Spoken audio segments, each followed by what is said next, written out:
not thinking about tomorrow, singing Sweet Home Alabama all summer long.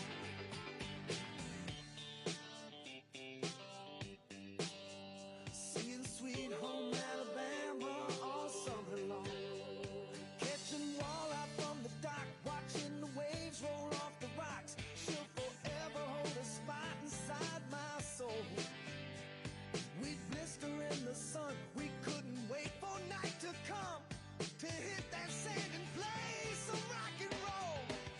While we were trying different things, and we were smoking funny things, making love out by the lake to our favorite song, sipping whiskey out the bottle, not thinking about tomorrow, singing Sweet Home Alabama all summer long.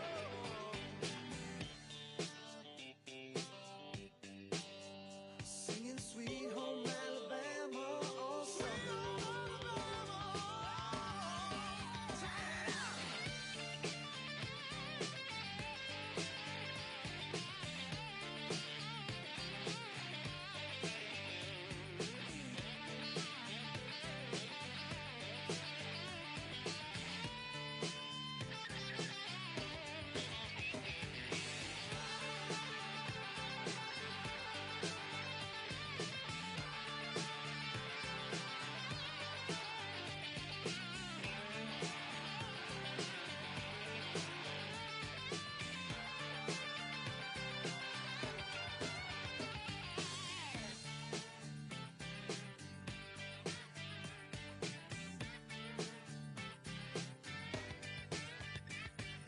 Nothing seems as strange as when the leaves begin to change, or how we thought those days would never end.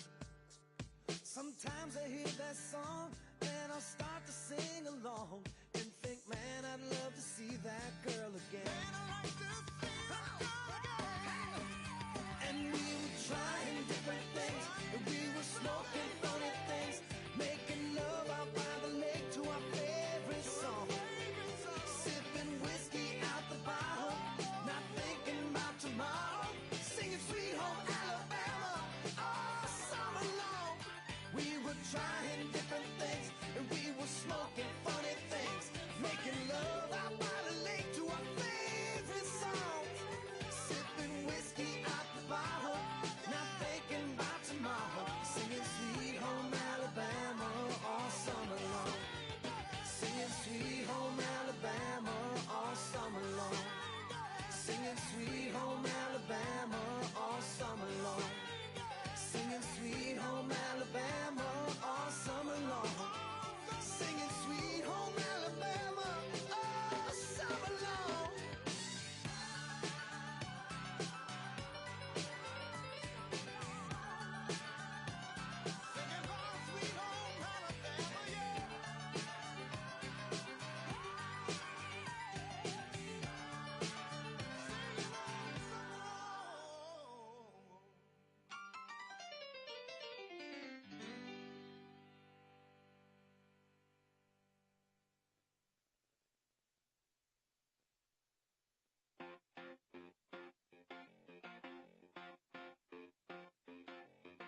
singing Italian songs.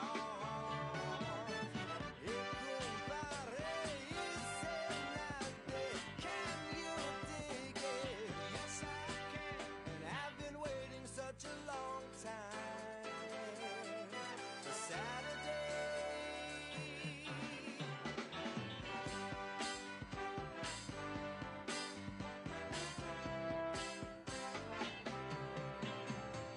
Another day in the park.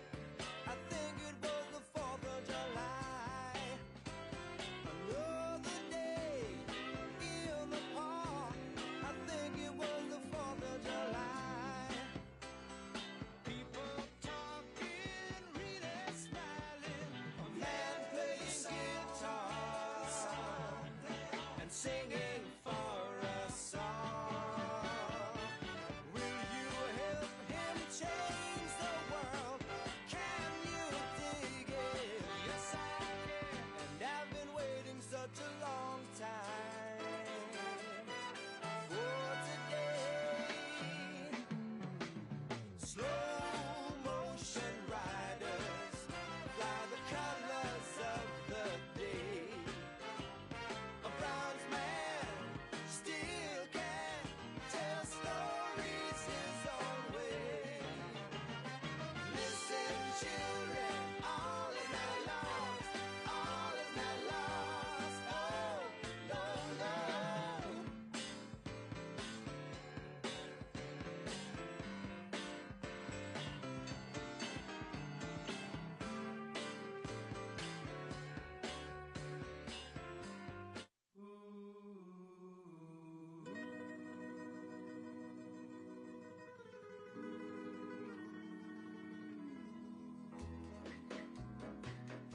It's now or never.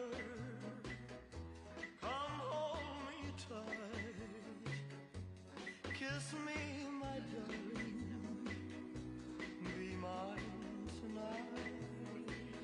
Ladies and gentlemen, please take your seats. The program is about to begin. Too late.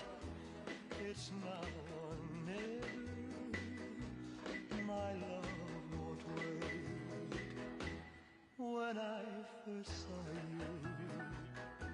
you, with your smile so tender, my heart was captured, my soul surrendered.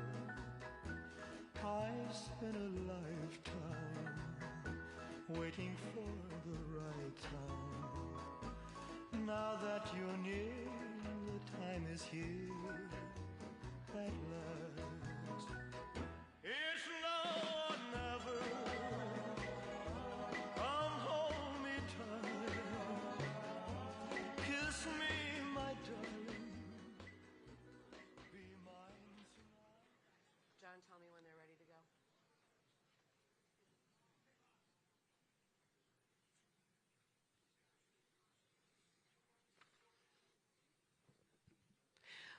Ladies and gentlemen, please welcome Scott County Supervisor Jean Dixon.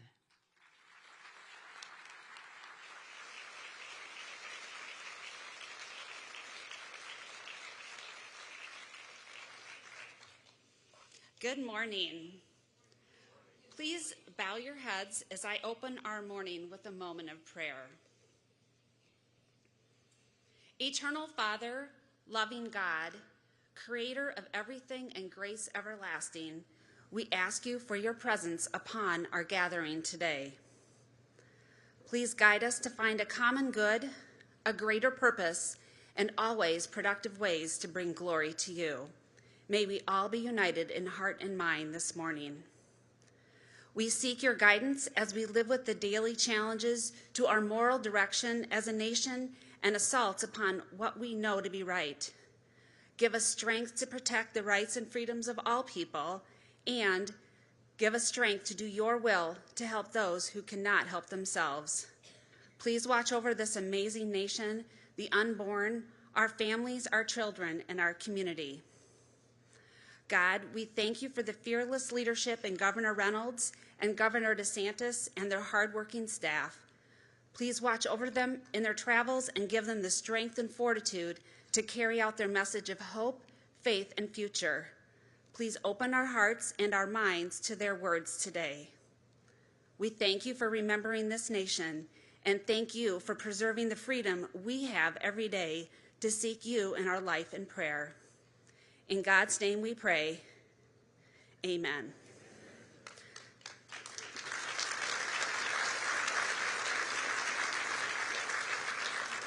Now I would like to introduce General Eddie Newman, who will be leading us in the Pledge of Allegiance. General Newman.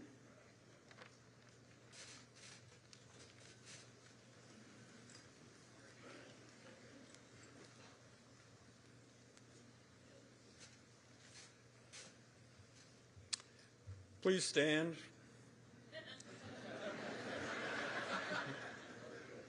I pledge allegiance to the flag of the United States of America and to the republic for which it stands, one nation, under God, indivisible, with liberty and justice for all.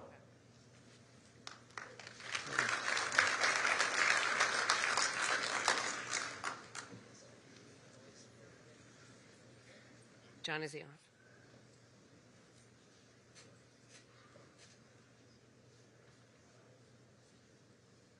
Ladies and gentlemen, please welcome Iowa Governor Kim Reynolds.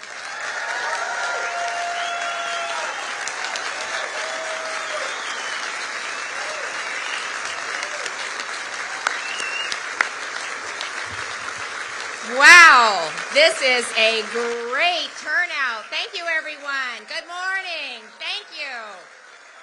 Thank you so much. You are in for a treat this morning, let me tell you that. So thanks for being here.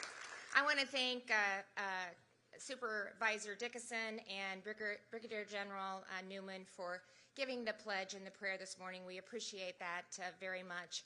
And it truly is just so encouraging to see so many Iowans who are politically engaged, who care deeply about this country, and believe that there's a better way. I am so pleased to have the opportunity this morning to introduce and welcome to the great state of Iowa a good friend and a fellow Republican governor, Governor Ron DeSantis.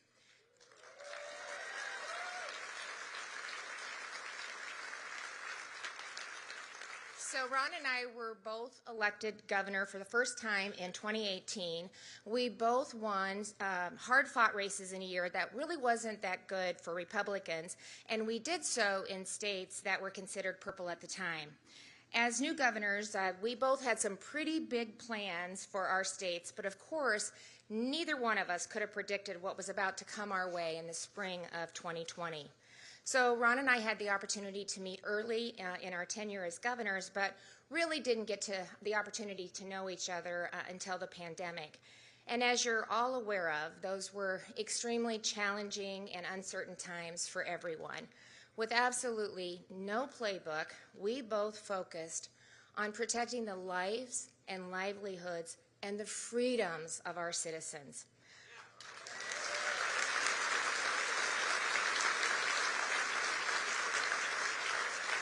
I certainly appreciated a call that I got from Ron one day when he asked me to participate on a Laura Ingraham panel that where she was highlighting red state trailblazers when it came to COVID policies.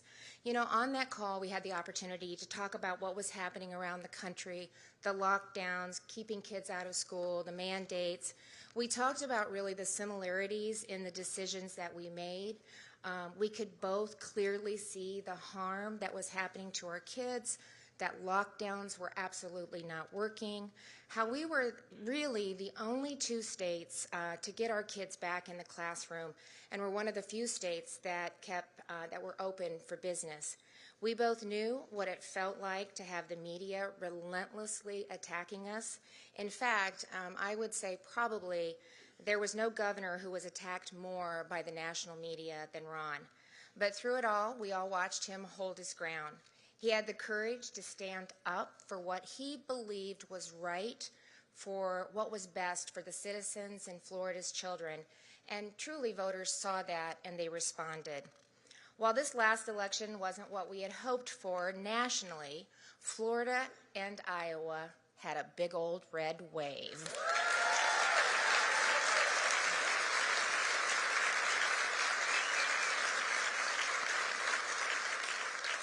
So 4 years after winning a narrow victory, Ron led a Republican blowout. And not only did he win by 20 points, but Florida voters selected Republicans up and down the ticket. Sounds a little familiar, doesn't it? Yeah. So by golly, in Iowa, we bucked that national trend too. For the first time in 50 years, our entire federal delegation is led by Republicans.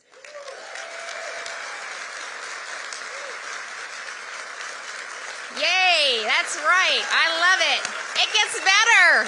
Keep standing. We're going to give you some more great statistics. We beat 2 longtime liberals and got freedom-loving patriots, Brenna Byrd and Robbie Smith. Where are you, Robbie? There you go. Across the finish line. 40 years. We gained historic majorities in the legislature, and I'm here to tell you we're rocking and rolling and we're getting things done. Promises made, promises kept. So this morning, Ron and I are going to talk about what led to that victory. I'm anxious to have you hear some of the things that he's working on in Florida.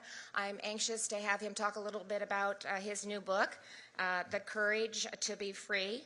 But before becoming governor of the Sunshine State, Ron was a member of Congress. He was a founding member of the Freedom Caucus who bucked special interest and did what was right for America. Before that, he served his country in the military. He's a father of 3 beautiful children, and perhaps his biggest claim to fame is he's the husband of Casey DeSantis. Please join me in giving a warm Iowa welcome to Governor DeSantis.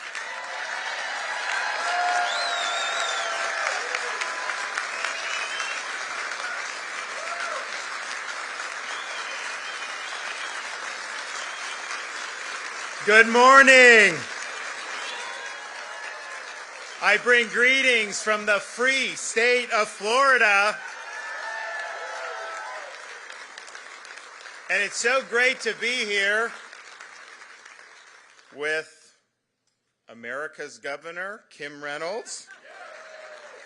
And you know how I know her, and I know she's a great leader and all that. But in Florida, I have a unique catbird seat to what's going on in every other state, because most people from these states, we have people coming down to Florida. And when I talk to people in Florida from Illinois, a lot of them are very bitter and annoyed about what's going on with their politics. Some of them just to visit, some of them to actually uproot their lives and come to Florida. Minnesota, they were fleeing lockdowns to come to Sarasota and Naples and these places. But when I meet Iowans in Florida, they're happy. They love their state because it's well run. It's one of the best run states in the country. It's because you've got a great governor. It's because you've got a lot of great people in the legislature. And because of this wave, you now have a Republican attorney general and all this stuff. So things are very good here, and we're really excited to see the progress they're making in the legislative session. But, you know, I always tell my legislators, you watch Iowa, watch these, do not let them get ahead of us on any of this stuff. So we've got our legislature in session now, so buckle up. The next 60 days should be fun in Florida. So I'm proud to say this is the #1 best-selling nonfiction book in the country. And there's a lot of people that are very annoyed by that fact, but I think it's a testament to just the recognition that over the last 4 years, we have seen one of the biggest examples of the American people speaking about policy and about the proper vision for government. And it wasn't necessarily in elections. Yes, Kim wins big, I win big, and that's important. It was really people voting with their feet, because what we've seen is a great American exodus from states governed by leftist politicians imposing leftist ideology and causing their societies to decay, to crumble. And so people coming, look, we've always been a place where people would come. I mean, it's accelerated in Florida. But there was a little logic to life. Maybe you work in New York, you kind of retire. Okay, better to be in Boca Raton. It's warmer, right, when you get older. And that happened for sure. But when you have people uprooting from California to come 3,000 miles to Florida, I can tell you, I was born and raised in Florida. I don't ever remember seeing a California license plate. We start seeing all these California license plates, and I'll tell you, a lot of our voters were spooked about seeing these California license. How are these people going to vote? Are they going to change our state? Well, it turned out that they were voting because of what Florida was doing. So we really served, as you had this exodus, we really served as the promised land. We're the fastest growing state in the country. We've led the nation in net in-migration the last 4 years, and we've had more wealth move into Florida over the last few years than has ever moved into a single state in all of American history over a certain time period. And that is a result of leadership. It's a result of vision. It's a result of standing up for what's right. As Tim mentioned, in 2018, I ran in a state that for a decade had been a 1% state. Governor's races, president races, it was a squeaker. You just had to figure out how to get over the hump. So we get in by 32,000 votes out of over 8 million votes cast. We had a 0.5 percentage point margin. And the advice I was getting at the time was, okay, it's a divided state, very close election, trim your sails. Don't rock the boat, just get in there and kind of be a little passive. And I rejected that advice. My view was,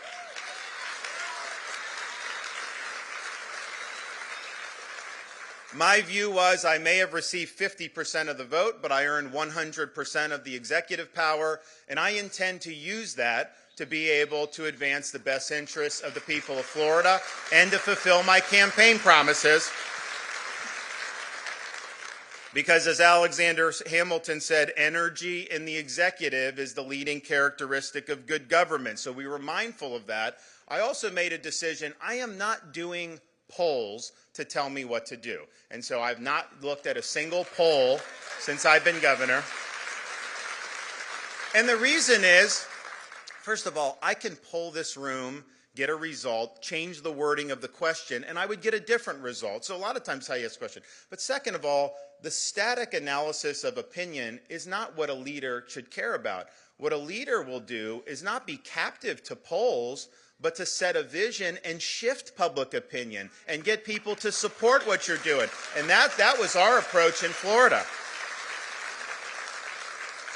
We also understood that I could be the best decision maker as an executive in the world, but if I don't have people in the administration who believe in the vision and are going to put the people's business before their own, then none of this stuff ends up getting done. So we made very clear, people working in the administration, you're not going to be leaking, you're not going to be doing other stuff. If you have any other agenda but doing the business of the people of Florida, pack your bags right now. And we did that. And the one thing I could say, if you talk to Floridians, there's no drama in our administration. There's no palace intrigue. They basically just sit back and say, okay, what's the governor going to do next? And we roll out and we execute and we do things and we get things done. And in the process, we beat the left day after day, week after week, month after month, year after year. And I think part of what that was, we said, we're going to be on offense on all these different things. I think some of these Republicans, they just kind of sit back. They let the left define the terms of the debate. They let the media define the terms of the debate. And then they end up just sitting there defensive. And it's like trying to work your way out of a wet paper bag. We weren't doing that. And here's the thing.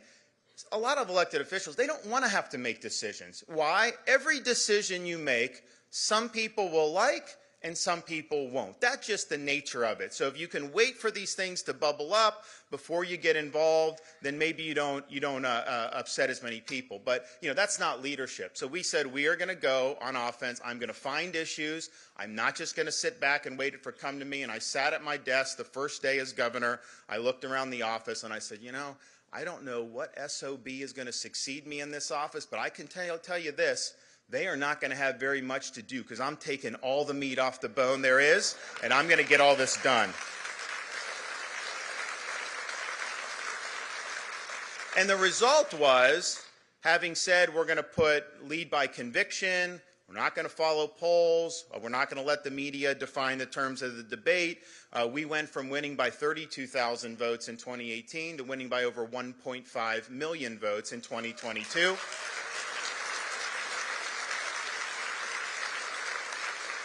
We had the largest, highest percentage of the vote that any Republican governor candidate has ever received in the history of the state of Florida. Our margin of victory of 1.5 million was almost twice the previous record in a governor's race. We won 62% of the Hispanic vote in the state of Florida, and we did that not by appealing based on ethnic, but by treating everybody as Americans who share the same values. That's how you win.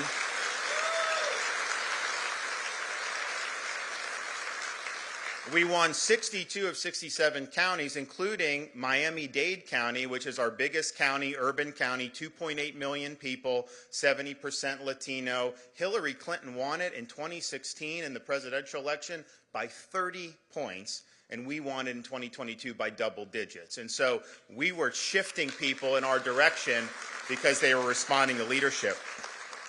And why were they doing that? I mean, part of it, Kim mentioned, she had to make tough decisions in Iowa that were the right decisions, but they were universally condemned by the left, by the legacy media, and by entrenched bureaucrats like Fauci when it came to COVID. And I'm just proud to say that when, during COVID, the world lost its mind, when common sense suddenly became an uncommon virtue, the state of Florida stood as a refuge of sanity. We were a citadel of freedom for people all over this country and even around the world that would come. We refused to let our state descend into some type of Faucian dystopia where people's livelihoods were destroyed and their freedoms were curtailed. No, we chose freedom over Fauciism, just like Iowa, and we were right and they were wrong.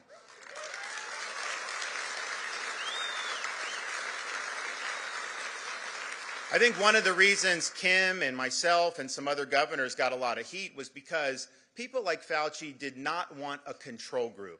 They were saying lockdown indefinite. They were saying all these bad things.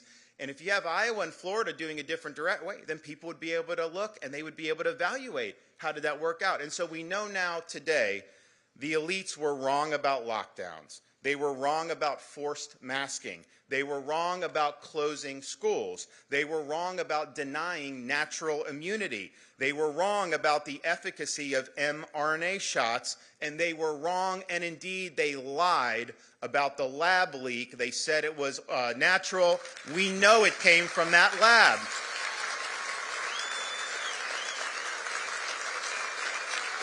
And I think we need some accountability here. Fauci needs to be held accountable. All these agencies, the CCP.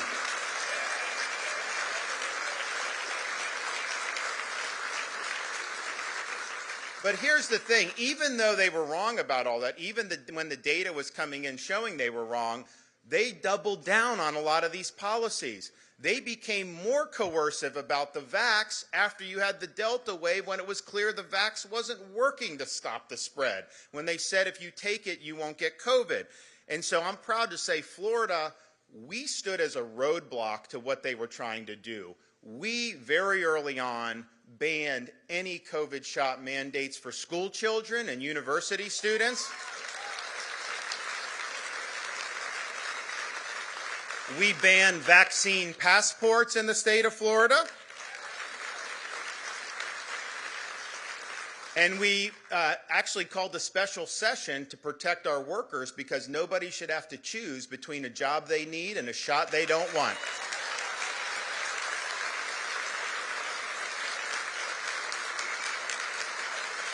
And they are still clinging to this stuff today. They are trying to keep Djokovic, the great tennis player, out of our country because of the shot. They say if you come in on an airplane, you can't do it. So I wrote Joe Biden a letter, and I said, please stop with this anti-scientific nonsense. Drop this mandate. We're one of the only countries in the world that does this. It's COVID theater. It is not based on science. It's not conducive to freedom. But what I said in the letter was, I read your order. You should repeal it, but if you don't, it may be the case that people can come in by boat. I'm not sure your order covered that. Can you give us some time? So I have said, if Djokovic wants to meet us in the Bahamas, we'll get him over here by boat, get him to the state of Florida so he can compete.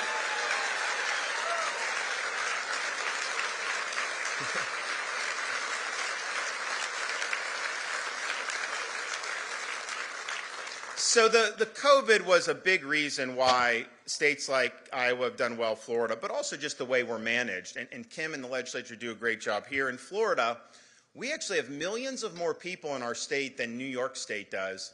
New York's budget is twice the size of the budget of the state of Florida. And yet, we have better roads, better services, higher performing K through 12 schools. Where is all this money going? Why are they taxing people? And yeah, exactly. And so in Florida, we have the second lowest per capita tax burden in the country and the second lowest per capita debt burden in the country. And I know Kim is working to drive her taxes down. We have no income tax. You guys should try to get there. If you can get there, you'll be happy with no state income tax. You'll do it. You'll do it. We also, Kim and I and also other Republican governors, we've stood over the last few years for law and order.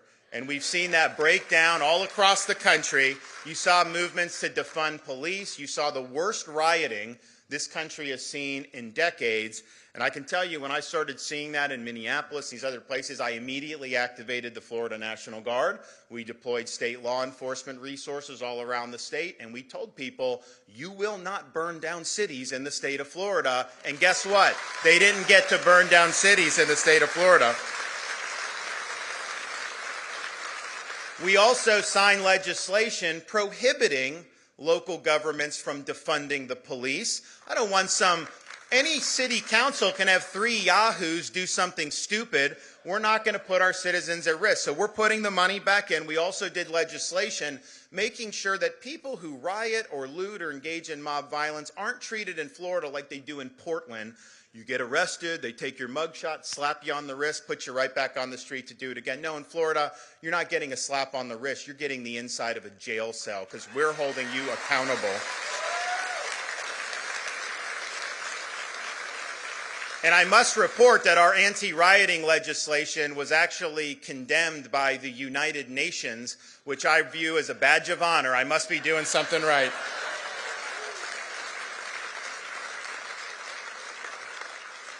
Part of the reason crime is out of control in some of these cities is because you have prosecutors elected with huge contributions from people like George Soros, and they get elected pursuing an ideological left agenda. They say they don't think some of these laws are just. They don't think our system's just. So they take it upon themselves to pick and choose which laws they will enforce. They let criminals roam the streets. You can get mugged in LA now, and they probably aren't going to prosecute the guy because you have this Soros prosecutor. Prosecutors do not have the right to nullify the law. If you don't like a law as a prosecutor, the appropriate response is to resign your office, run for the legislature, and then try to change the law. But you cannot be a law unto yourself. And I'm proud to say I put the word out in Florida about this. We had a fellow funded by Soros in Tampa, said he wasn't going to enforce certain laws, so I removed him from his post. He is gone.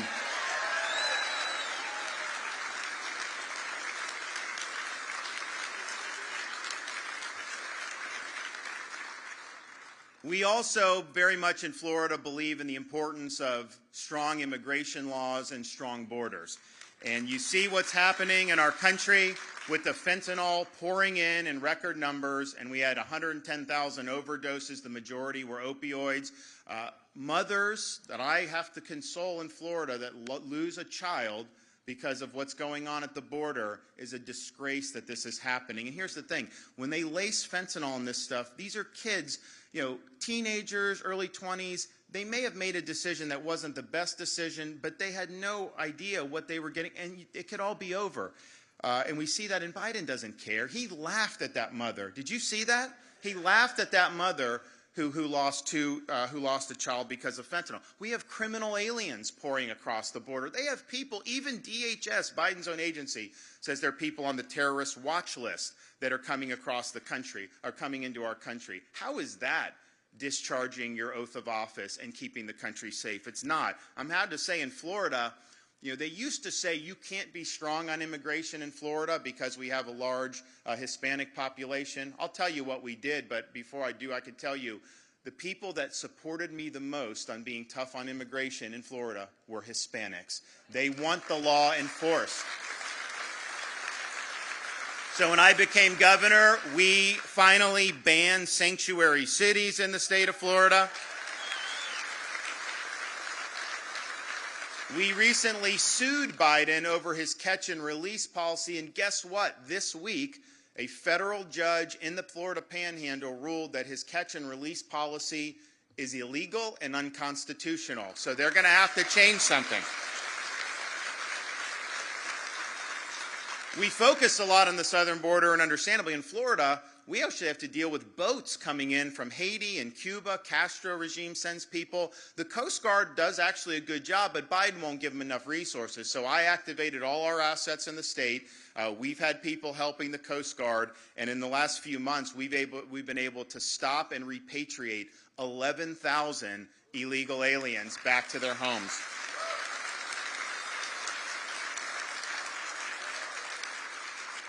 And because I'm sick of elites imposing their vision on open borders on you and on us, with them not having to face the consequences of it, so we thought it was worth it to send 50 illegals to Martha's Vineyard.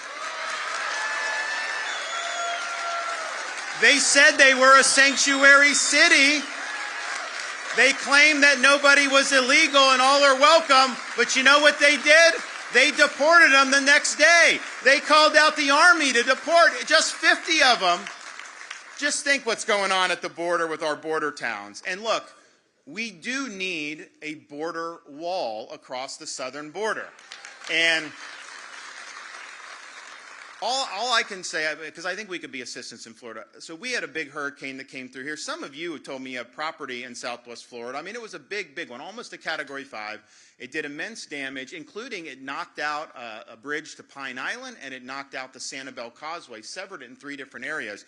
And so those residents were basically stuck. They were being told by the local authorities it's going to take 6 months before we can get the transport going back to there. Now, these were not state bridges or causeways, but they came to me and they said, Governor, you got to help. Our islands will die. It's like, all right, I'll do it. So I got my folks together. I said, listen, I am sick of bureaucracy. I am sick of red tape. I don't want this to take forever. I want you guys to go, and I want you to fix these bridges. And so 3 days later, we were able to reopen the Pine Island Bridge. And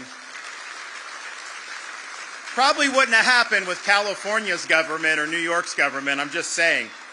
But all I can say is I will send my Florida people who built those bridges in record time, I'll send them to the southern border to do the wall. Just put me in, Coach. Come on, Joe. Let us get it done. We'll do it.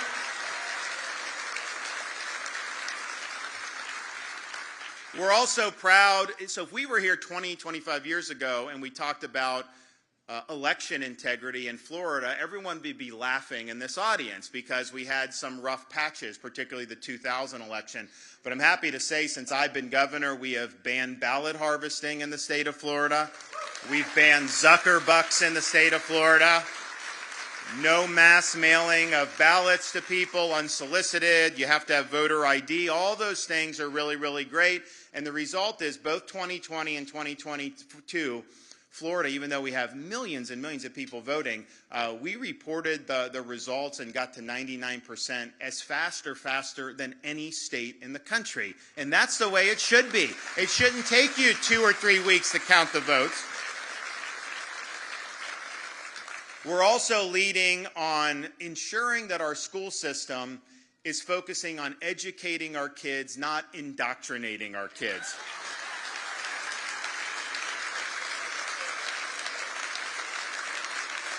And that includes our universities. And these universities are funded by our tax dollars. They don't get to just do whatever they want. And if they're trying to impose ideology, if they're trying to promote political activism and quote-unquote social justice, that is not the mission that we want for our tax-funded universities. We believe universities are about the pursuit of truth, academic rigor, and giving students the foundation so that they can think for themselves and be citizens of our republic. So we are working to bring higher ed reforms.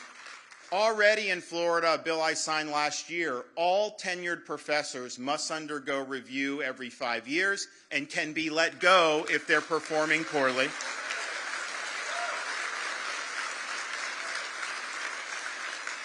We had a small liberal arts college in Sarasota called New College, and it was poor performing, low enrollment, and it was supposed to be the top honors college in Florida. In Florida statutes, it was supposed to be this, and it clearly wasn't.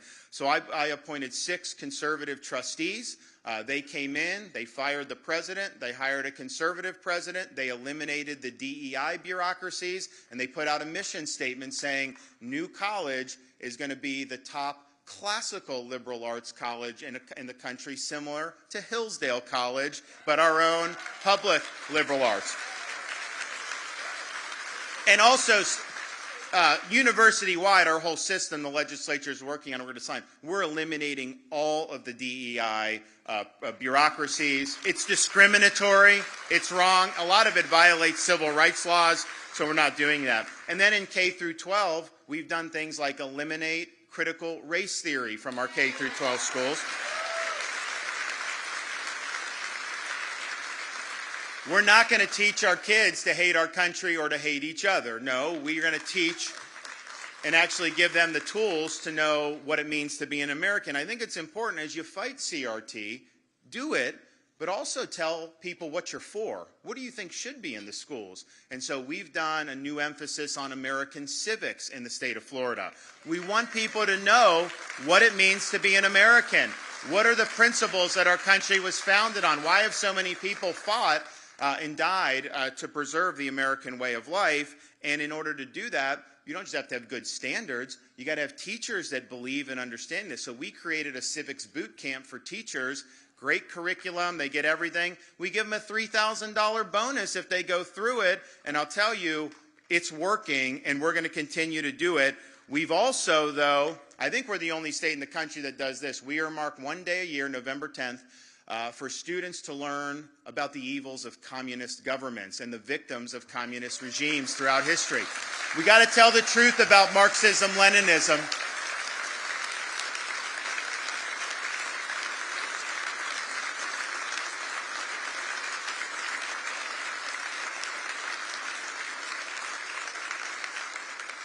When I do education stuff, I got to look through it, of course, through the eyes of a governor, but I also look through it through the eyes of a dad. And we have a 6, a 4, and a 2-year-old at home, and we're very sensitive to what parents are facing in terms of the different influences that are trying to be imposed on our children. It is wrong to tell a 2nd grader that they were born in the wrong body. It is wrong to have gender ideology imposed in our schools. And in Florida, we don't let it happen. We have fought the fight, and we're going to do more.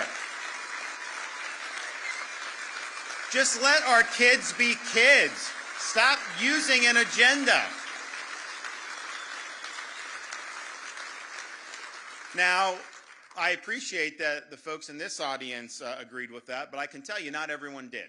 And not just the left, not just the media, but the 800-pound gorilla of Florida politics came out and fought us when we were trying to protect kids from the gender ideology. Disney World is our most famous company. They have a massive footprint, and they opposed the bill, which a lot of people said when they opposed the bill's over. There's no way the governor is going to be able to withstand Disney because they've gotten everything they've wanted for 60 years. And that's what was the predictions. And you know what? I just thought about that and I said, we run the state of Florida. We don't subcontract out leadership to a woke company based in California in the state of Florida. We're signing the bill, and I don't care what Disney says. But, you know, then after we signed it, they said, you know, we're going to make sure that we see it's repealed, they're challenged in court and all this other stuff. And look, I think these companies, woke companies, are really not doing what's in the best interest of their shareholders. They probably shouldn't be doing it. Nevertheless, from a first, they can say what they want.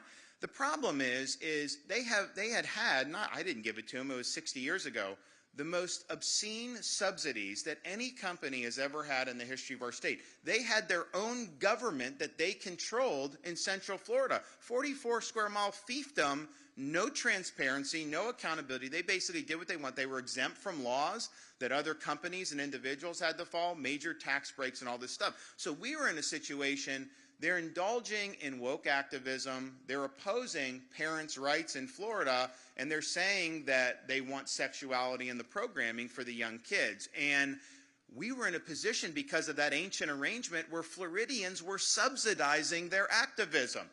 And so I said, not on my watch. That's not going to happen. So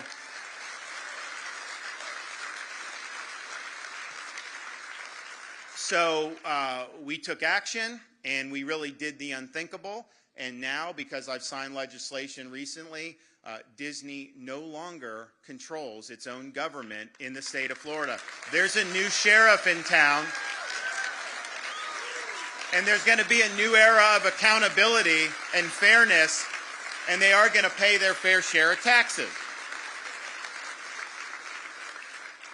We've also had to stand up. It's sad that we're even having to do this, but we've had to stand up to protect the integrity of women's sports in Florida, and we were able to sign legislation to say that our girls and our women athletes have a right to compete with integrity and fairness, and we've made that happen, and it's really sad that we have to even talk, but we've had to take action to stop taking these minors and giving them puberty blockers and sex change operations. Our children are not guinea pigs for medical experimentation. We don't want people making money off mutilating them in ways that are irreversible. And I know Iowa's working on this too. We went unilaterally through our medical board, and so now in Florida, if a physician does that, they lose their medical license in the state of Florida. And we're going to do more in the legislature to make sure. But people say, like, why is this happening? Because I think even 10 years ago, we weren't really talking about any of this stuff. And I think it's all because of the woke mind virus. It is warping people. It's infecting medical practice. It's infecting all these other areas. And so one of the things I say in Florida, yes, free state of Florida, you could come, no, the mandates and all that we didn't do. And that's important. Important to have low taxes, important to keep government in its proper lane. But because woke ideology has infected so many institutions, if you really want to protect the freedom of your folks, you got to be willing to defend them against the left imposing their pathologies on your people in any of these institutions. So we've got to fight if we see it in medicine or the universities or the corporations. You can't just say, let it go, because then we're going to be living under an oppressive wokeocracy, and we can't that happen. So we say very clearly in the state of Florida, we will fight the woke in the legislature. We will fight the woke in education. We will fight the woke in the businesses. We will never, ever surrender to the woke mob. Our state is where woke goes to die.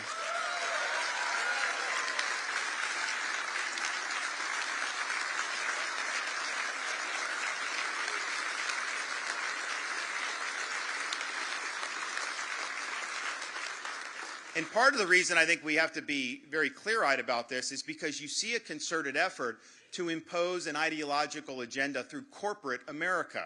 When you see things like ESG, understand all that is cover from being able to leverage their economic power to impose ideology.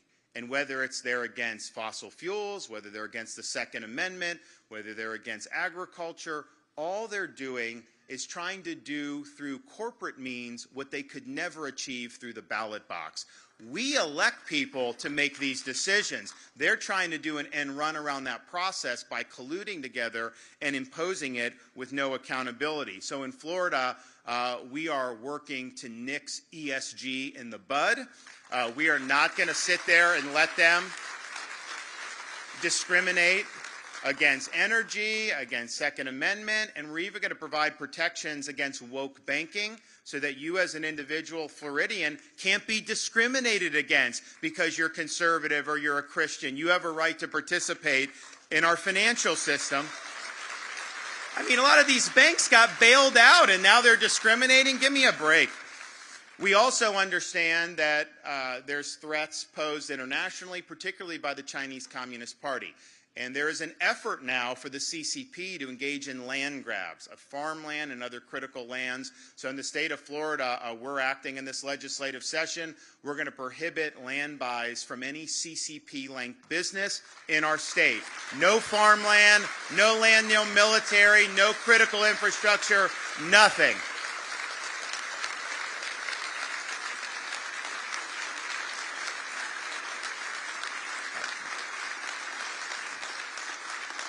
So we have more to talk about. I'm going to sit down and be able to discuss with Kim. But I just want to say thank you for coming out. Thanks for your interest in this book. You can go to DeSantisBook.com if you want to. Anyone else out there wants to buy one. I can tell you, I think that they put out. We sold more in our first week than both Hillary, Obama, and Biden did in their first week. Not bad, right?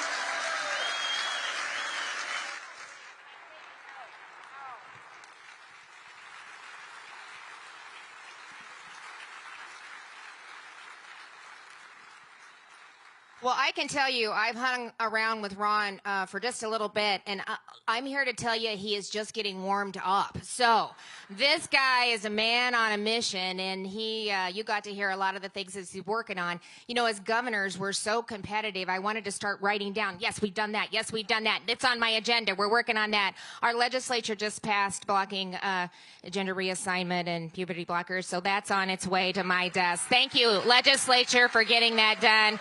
We're also working on parental rights, but well, I had in my State of the State earlier this week. We had a young woman, Chloe Cole. They put her on puberty blockers when she was 13. Then they did a double mastectomy on her. And now she's an activist saying that was wrong. Right. That was wrong. Here's the thing. These you go through a lot in your teenage years. I mean, and most of the dysphoria resolves itself by the time they become adults anyways. Why would you take off their body parts? It is wrong, and Iowa's right to take a stand against it, and Florida's right to take a stand against it. Yeah, and you just went through the medical institution, so you kind of set the marker for us to do it. So welcome to Iowa, though. I think this is your first time in Iowa. Am I correct? So I was down in Florida a couple weeks ago. Ron welcomed me with 85-degree weather and sunshine. So I thought it was only fair that we welcome him with a little snow and some cold weather so we could get him acclimated. But and congratulations on your book. #1 in the New York Times, which that has just got to drive him crazy, right? Crazy. So you talked about the election and the huge wins that you had in the Republican Party down in Florida. Talk a little bit about how did you drive that? Give them a little bit more details about how you drove it, what it means, how it can be a blueprint for other states as we head into the next election cycle. And then it's a mandate. So how are you kind of alluded to how you're using it, but give us a little bit more detail on that. So if you look at the results from our election in 2022, we did better with every single demographic except affluent, woke, left Democrats. That's the only one. But I think that's instructive because a lot of what we're doing, they don't like. The media basically agrees with them, so they get mad at us. But the vast majority of people, even not Republicans, a lot of these are blue-collar people. They're independents. Maybe their parents were Democrats, so they are. And they're looking at this, and they're seeing a difference between insanity and common sense. And whether that was making sure kids could be in school, whether it's making sure that the curriculum is age appropriate. We're having a thing. I just did a thing the other day. The media, because we have curriculum transparency in Florida. Parents have a right to know what's being done in the classroom. They know the books, and the books have to be appropriate and meet the standards. the media tries to say, Florida's banning books. There's no books on the shelves. Florida doesn't want you to read all this. And it's obviously a lie. But what we did, and first of all, a school can only have 0.00001% of the books that are available. You, by definition, are curating what's in your school versus what's not in your school. So you're making decisions. If you're making a decision to have a book that has hardcore pornography for a 5th or 6th grader, that's a bad decision, okay? That's a decision that is not acceptable in the state of Florida. So what we did was we did a video where we showed all the different stuff that parents have objected to. The news stations had to cut their feed because it was too graphic. They were not allowed to put it on the air. If you're not allowed to put it on the air, why are we showing it to 5th graders? We should not be doing that. But that's an example of, as parents, we did very well with single mothers, and Republicans typically don't do as well. But the reason is because we were focusing on all these issues that had an impact on their lives and on their kids' well-being. And this is very personal to a lot of people. Obviously, we fought the Dems on the lockdowns and other stuff as well. So there's a lot of things that we did. But I just think we're in a political situation where you have the Democrat Party driven by this woke agenda, which, look, in Berkeley, that's popular in Berkeley, right? And there's certain little enclaves in our country that may be popular, but it's not popular with the vast majority of people. And I think it showed from what we showed in Florida is not only can you have a good agenda, deliver, you can make big inroads with the electorate. And that's exactly what we did. I mean, to go from 32,000 to 1.5 million margin, that doesn't happen by accident.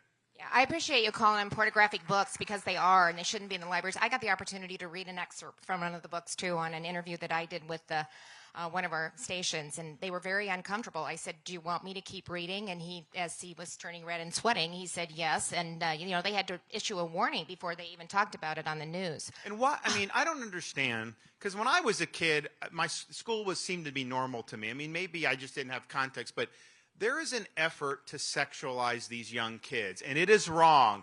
And we've got to stand up against it, and we can't allow it to win the day.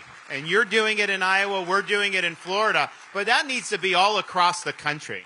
But, we're doing both sides of it. Talk a little bit about, I think this is in a part of your legislative program this year, your Teachers' Bill of Rights bill, and also your expanding school choice as well. So you're doing that part of the equation as well. Can you talk a little bit about that? Give us some details. So I've actually, and we have a lot of school choice in Florida. It's great, but the vast majority of people still go to their school district in the public school. So what we've done, we did over $2 billion in increases for teacher salaries, but we created a special categorical in the budget because in Florida, you send the education down to the districts, they divvy it up. So you can say you're doing more for education. The school unions get in there, they get their hands on it. It ends up going to administration, bureaucracy. So we do that, and every year we say the only thing this pot of money can be used for is increasing teacher salaries. And so we did $800 million last year. We're going to do $1 billion this year. No money to the union, though, none. Or administration, right? Or administration, we yes. cut out an administration as well, Yeah. only to the teachers, right? And so the Teachers' Bill of Rights is saying, these teachers have a right to be in a safe classroom too. You have some students that discipline, and the teacher feels if they discipline and keep order, then they end up being under the gun, because you have some of these programs where they want to always excuse the students' misbehavior and act like somebody trying to ensure discipline is the bad guy. And we're saying no. Everybody should have first of all, the students have the right to be in an orderly classroom, but the teacher has a right to have order in the classroom. And so we've provided protections there. We've also provided protections because what happens is we have certain state laws, like no critical race theory. You may have a activist school board in a liberal county that's saying, no, you need to do it, or an activist principal. So what we said is you have complete protection. If you're following state law, there's nothing that they can do to you. So we're not letting them do an unrun around, because a lot of the teachers don't want to do this gender ideology and things like that, but some of the activists pressure them to do it. So everybody do it. And then what we're doing is saying, you should not be pressured to join the school union. What they do, they make them sign these authorization forms for the automatic deduction of dues. They don't even say how much money is being taken out. So what we're doing is paycheck protection. No automatic deduction for teacher union dues. You write out the check if you want to do it. That's fine. But this is going to reduce the pressure to do it, and I think people are going to make decisions that are less colored by that. And at the end of the day, and then if the union doesn't have 60% in the given county of the available membership, they get decertified in the state of Florida. So I think that's a really good way to go. It is. It works. We did that in 2017, I think, when we finally got the majority in both the House and the Senate. That was one of the first big bills we pushed across the finish line was collective bargaining reform. We put taxpayers at the table, and we let local governments have the opportunity to weigh in and make the decisions. But I'm going to shift gears here just a little bit. So you've got a lot going on in Florida, and it's just, we love it. We love watching you lead. But you also got a lot going on at home. So you and Casey are parents to 3 kids. They're just beautiful kids, one of which was born, I think, during your first term as governor. Is that correct? And so over the last 4 years, in addition to that, Casey has beat back cancer. So just talk a little bit about what it's like for you and your family over these past few years. I think it's the first time there's been kids in the mansion, if I remember that. So talk a little bit about that, and just Casey's, she's cancer-free right now, so we could praise God for that. Oh, yeah, no. And we do. So, you know, it's interesting. A lot of people didn't know this when we were doing the tussle over the parents' rights in education, but we actually, Casey and I got married at Disney World, okay? It wasn't my idea. You know, I was a junior officer in the Navy. We started dating. Yeah, I got sent to Coronado, then Iraq, and so I was gone. But I said, like, as soon as I get back from Iraq, like, I'm proposing to her. We got engaged. I said, look, the wedding, it's all you. You just do what you want. And her parents apparently were very big Disney enthusiasts, had taken their kids to the parks over the years from Ohio, and then liked the program, whatever. So they suggested it. So she came to me and said, what do you think about Disney World? I'm like, Disney World for what? And she's like, for the wedding. And I'm like, what, in like Cinderella's castle? How does that work? No, they have a wedding venue. It's honestly a very nice wedding venue. So I said, listen, I said you do whatever you want, but I just have to put my foot down on one thing. No Mickey or Donald Duck in our wedding. It needs to be traditional. And it was. And, you know, my uncle's a priest, so I wheeled him in, and he did it and everything. So we did. But it's like, you know, it just shows you how strange life can be. We're newlyweds leaving there 13, 14 years ago. Who would have thought that I would end up toe-to-toe with them, you know, in the political arena? But you do. So we get elected in 2018. We had Madison and Mason. She was 2. He was 9 months. And then we had Mamie at the end of March of 2020, which COVID was like, that was peak hysteria. I'm literally in the hospital on the phone with the president, going back to the, I mean, it was really, really crazy. So we did that. And she's done a lot for the state. I mean, she's got great initiatives, all that. And it's not easy with the 3 kids. Then she got diagnosed with breast cancer in October of 2021. And she went through all of that. And really, it was tough, but she handled it remarkably. And on my second inauguration day, we did a picture. So 4 years ago, I was at the desk. I had Madison, who was 2, Casey standing next to me, holding Mason, who's 9 months. So we recreated the photo. Madison 6 on the lap. Mamie, who wasn't even around, 2, is now on the other one. Casey sitting there holding Mason. We did it, and then we created frames side by side. So you see 2019, 2023. And after all she went through, and I'm not just saying this because I'm the husband. You guys look yourself. She's prettier in 2023 than she was in 2019. I don't know how you pull that off, but I can just tell you I'm a lucky guy. But I think just from a policy perspective, you know, it's not that, like, you know, people that her kids are older or whatever, but it's like we're very sensitive to being able to raise kids, and we want our state to be a family-friendly state. And that just colors everything that we're doing from a family perspective. And we put a lot of emphasis on it. We try to take them whenever we can. If we actually were just with them in Texas. They got to go to the Houston Rodeo and do some pretty neat things. So that's just kind of how the way we roll. But when people see me out there or her out there, you know, they can know that the family is very, very important to us, and it really shapes how we see policy and how we see the future of the state of Florida. Yes, I think Casey said when Governor DeSantis comes home from a long day of working a 12-hour day and he walks through the door, he gets 3 kids handed to him very quickly. She's ready for a break. But she's doing the Cancer Connect Collaborative, so she's really doing some important work, too. For Floridans. Well, listen, I've got probably time for 2 more questions. So real quick, I just want to talk about how you deal with the legacy media and the attacks, some of the lies that they portray, and how do you advance policy when it's confrontational like that sometimes? How do you work through that and get your message out? Yeah, so I mean, what we do is I travel the state all the time. I do press conferences. Anyone can go, right? I mean, they can go. TV cameras there. They can report. They got to put my sound bites on so that people get to see it through the horse's mouth. And we just focus on delivering results and delivering the agenda. And I think what people have figured out is, the legacy media is very, very untrustworthy in the eyes of the public. I think there's like 20% that think they're trustworthy. That's a big change. Because I bet you, like my grandparents' generation, if it was on TV, if it was on the news, then that must be true, right? They believe that, and now I think people understand that it's all about furthering a partisan narrative. It's not necessarily about the facts, and so we have a cycle in Florida. I will do something, the left will have a spasm, the media will have a spasm. They'll try to do a narrative, and then like 2-4 weeks later, people say, "Oh, the governor was right." Because it's like, I mean, if they're not being honest about the facts, so I'll give you an example. We had a course that was proposed by the College Board, Advanced Placement for High School, Advanced Placement African American Studies.